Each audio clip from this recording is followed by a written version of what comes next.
এক দফা এক দাবিতে মাগুরায় বৈষম্য বিরোধী ছাত্র আন্দোলনের বিক্ষোভ মিছিল অনুষ্ঠিত হয়েছে। ছাত্র জনতার আন্দোলনে সরাসরি হামলাকারী শেখ রিজু মিয়াকে উপজেলা প্রশাসনের প্রত্যক্ষ মদদে পুনর্বাসন করায় ও প্রশাসনের বিভিন্ন স্বৈরাচারী মনোভাব এখনও বিদ্যমান থাকার প্রতিবাদে বৈষম্য বিরোধী ছাত্র আন্দোলন মাগুরা জেলা শাখার উদ্যোগে বিক্ষোভ মিছিল অনুষ্ঠিত হয়েছে।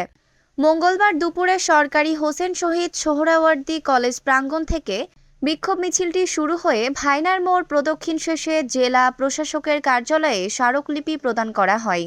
এ সময় উপস্থিত ছিলেন বৈষম্য বিরোধী ছাত্র আন্দোলনের কেন্দ্রীয় প্রতিনিধি কাজী সাইফ, মাগুরা জেলা সমন্বয়ক মোহাম্মদ হুসাইন, ছাত্র প্রতিনিধি রফিকুল ইসলাম রাকিব, হাসিব পিঞ্জিরা সহ বৈষম্য বিরোধী ছাত্র আন্দোলনের সাথে সম্পৃক্ত ছাত্রছাত্রীরা।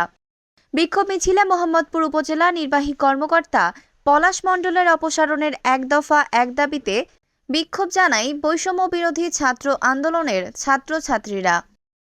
মোহাম্মদ ইমরান হোসেন, মাগুরা প্রতিনিধি। ঐশী সৃষ্টি, news desk, Bangladesh news today.